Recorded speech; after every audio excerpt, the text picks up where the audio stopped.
Hey, it's Friday, May 27th. I'm Father Taylor, and it's time for your weekly eBlast. First of all, before we get into events coming up, I just want to say,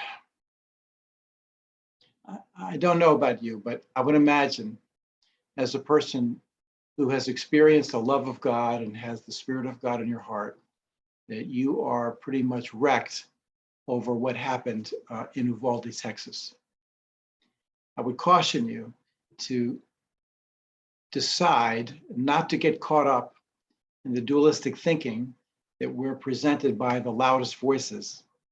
You know, this is the answer, and there is no answer. And if you don't agree with me, you're my enemy.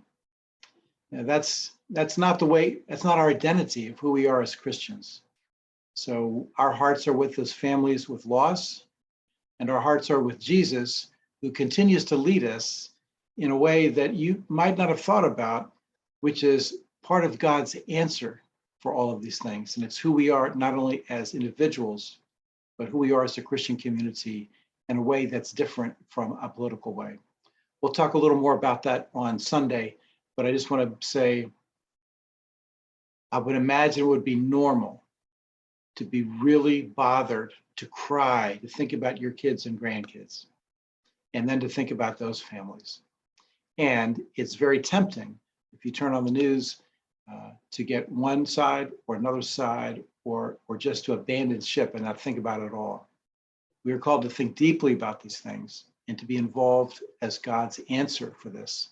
And neither major news network, none of those major news network are providing what God's answer is. But we do have a response to that, which we'll talk a bit about on Sunday. But I grieve and I pray for those families with you as we go. If that has stirred up some issues for you, perhaps of something that's going on for you, call me and so we can give you some support on that. All right, so that's the first thing. Now we have another issue of mourning and grief, and that is today, Friday, from 4 to 6, we'll be hosting a visitation for the families of Evelyn. Evelyn was such a spectacular person. I mean, if you knew her even a little bit, she was like authentic all the way through, deeply sensitive person to the Lord, very compassionate, continually involved in ministry, trying to serve other people. What a wonderful person.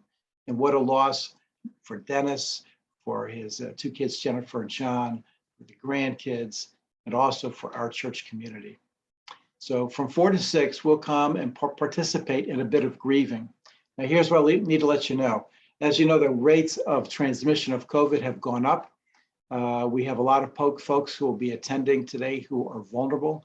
So in conjunction with the family's request, we're going to be doing some more distancing than we've done at other events. And we'll be asking you to wear a mask. And we're asking you to, the family said, we understand your care for us, but right now we'd ask you not to be hugging. So some fist bumps, shaking of hands.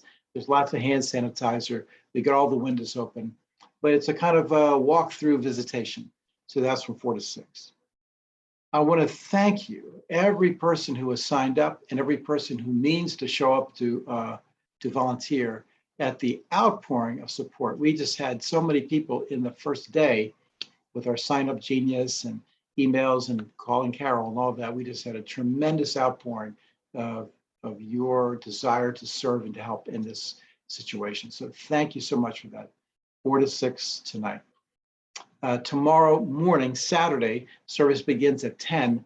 And so that will be the regular Christian service, or the service of Christian burial, in which we come and grieve together, but we rediscover and are reconnected to our sense of hope, our hope in Jesus. So that's tomorrow at 10. Then on Sunday, we have our regular 2 services at 8 and 9:45. And on Monday, Memorial Day parade right here in town. Now, some of you have kids, you're in Scouts, you're doing things, you understand that. But if you're around, come down and join the parade. It's you know, the reason we talk about Towerville so much is our church is parked here. These are our neighbors. So as people go by Church Street, and then as they come back down, we're going to be inviting them to come over to the church. where we're going to have some hot dogs and bounce house and maybe some music and stuff. We're just hosting our neighbors, trying to celebrate and get to know and meet our neighbors. Listen, what's God saying through my neighbors in our neighborhood? What do I notice? Who lives in this neighborhood? How might God be calling us to serve them? So, we always need volunteers. We got people we need people help grilling. We need help people cleaning up. Amanda's got like 12 different things she's running with little duck races, all kinds of stuff, all kinds of good stuff. So please consider, if you got the time to come for half an hour, just kind of help out a little bit and meet some neighbors, these people. And then we're reimagining how else can we have a presence in other parts of Simsbury and Granby. So anyway, just part of our mission and how Christ has called us to serve others and to love our neighbor as ourselves. So that's on Monday. Then once again, once we get into June, what are we doing? We have our church service at 9. It'll be over by about 10 minutes after 10. We'll immediately have a wonderful coffee time, and we'll be going through, I'm inviting you to come to 3 different Sundays, not 1, not 2, but 3. I'm inviting you to come to all 3 of these kind of like services, which really are going to help define who we are as a church. What is a Christian? How do we understand what it means to be a Christian here at Trinity? What is an Episcopalian? How do we understand our tradition and where does that connect with our life together here at Trinity? And third, what does it mean to be a member? So how is membership changing and evolving? And what does it mean to be a member here? In a perfect world, I'd have you come to all 3 of them. I know 2 out of 3 would be pretty good, but we'd like you to come. We're guaranteeing seats for the first 25 people who sign up. That would be best. So there's 3 different days to sign up for.